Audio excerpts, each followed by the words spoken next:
লক্ষ্মীর ভাণ্ডারে আপনারা কত টাকা পাচ্ছেন?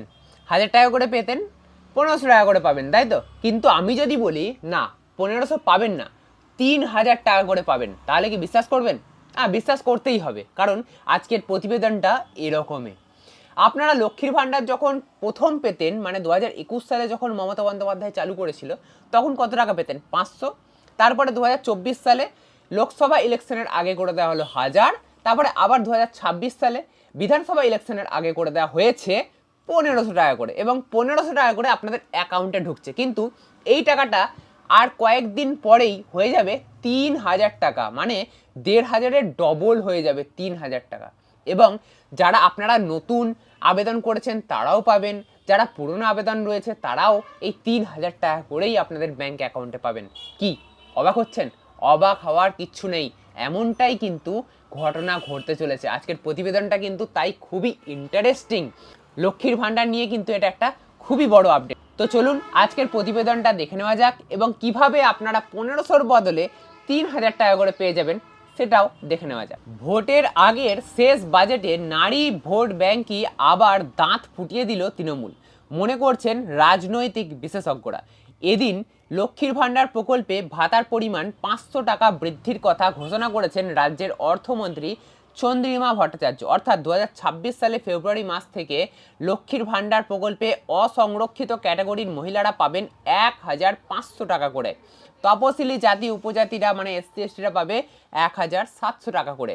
কিন্তু শুভেন্দুর দাবি, বিজেপি ক্ষমতায় এলে এই টাকা বাড়িয়ে 3000 টাকা করে দেবে। বিজেপি শুধুমাত্র এই প্রথম বলছে না, এর আগেও শুভেন্দু অধিকারী বলেছেন যে অন্নপূর্ণা যোজনার মাধ্যমে 3000 টাকা করে পশ্চিমবঙ্গবাসীকে দেওয়া হবে। তো সেটা আবারও কিন্তু বলা হচ্ছে, এই টাকা বাড়িয়ে 3000 টাকা করে দেবে। এদিন বিধানসভার বাইরে সাংবাদিকদের মুখোমুখি হয়ে তিনি বলেন, আমি আমাদের সংকল্পপত্র কমিটির কনভেনরকে পাশে দাঁড় করিয়ে বলছি, এপ্রিল মাসে বিজেপি সরকার এলে 1 জুনের আগে আপনাদের ব্যাংক অ্যাকাউন্টে 3000 টাকা করে ঢোকাবো। তিনি কিন্তু এটা জোর দিয়ে বলছেন। লক্ষ্মীর ভাণ্ডার নিয়ে রাজ্যের নেওয়া সিদ্ধান্ত নির্বাচন মাথায় রেখেই করা হয়েছে বলে অভিযোগ রাজ্যের বিরোধী দলনেতার। তার মতে লক্ষ্মীর ভাণ্ডার কেবলমাত্র ভোটের কথা মাথায় রেখে করা হয়েছে। সিভিক, প্যারা টিচার এবং যুবশ্রী এপ্রিলে হবে, কিন্তু লক্ষ্মীর ভাণ্ডার আইপ্যাকের বুদ্ধিতে মার্চের মধ্যেই ঢুকিয়ে দেবে। অসৎ উদ্দেশ্যেই এই ভোট অন অ্যাকাউন্টটা পেশ হয়েছে। আর গোয়াতে ওরা মহিলাদের 5000 টাকা করে দেবে বলেছিল, কিন্তু বাংলায় মহিলাদের 1500 টাকা দেয় কেন? আমি অধিবেশনে প্রশ্ন তুলছি।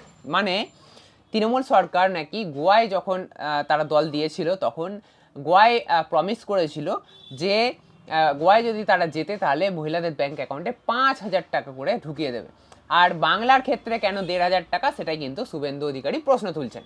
আর লক্ষ্মীর ভাণ্ডার মমতা বন্দ্যোপাধ্যায়ের একটা জনমোহিনী প্রকল্প। এই প্রকল্পের মাধ্যমে আমরা জানি 2021 সালে কি ঘটেছিল।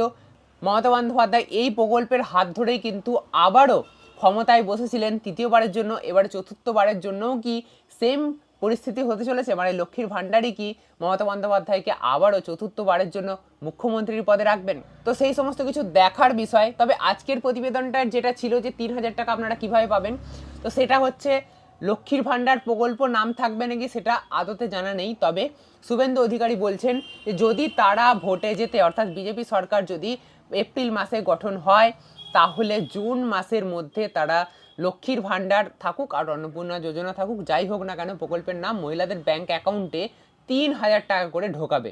এটা তিনি একদম সিওরিটির সাথে বলছেন। এবারে এটাতে আপনারা কতটা বিশ্বাস করছেন বা ভরসা রাখছেন সেটা আপনারা কমেন্ট বক্সে কমেন্ট করে জানাতে ভুলবেন না। যদি আজকের এই ভিডিওটা আপনাদের ভালো লেগে থাকে তাহলে অবশ্যই লাইক করবেন। এরকমই নতুন নতুন আর ইন্টারেস্টিং ভিডিও পেতে অবশ্যই চ্যানেলকে সাবস্ক্রাইব করে রাখতে ভুলবেন না।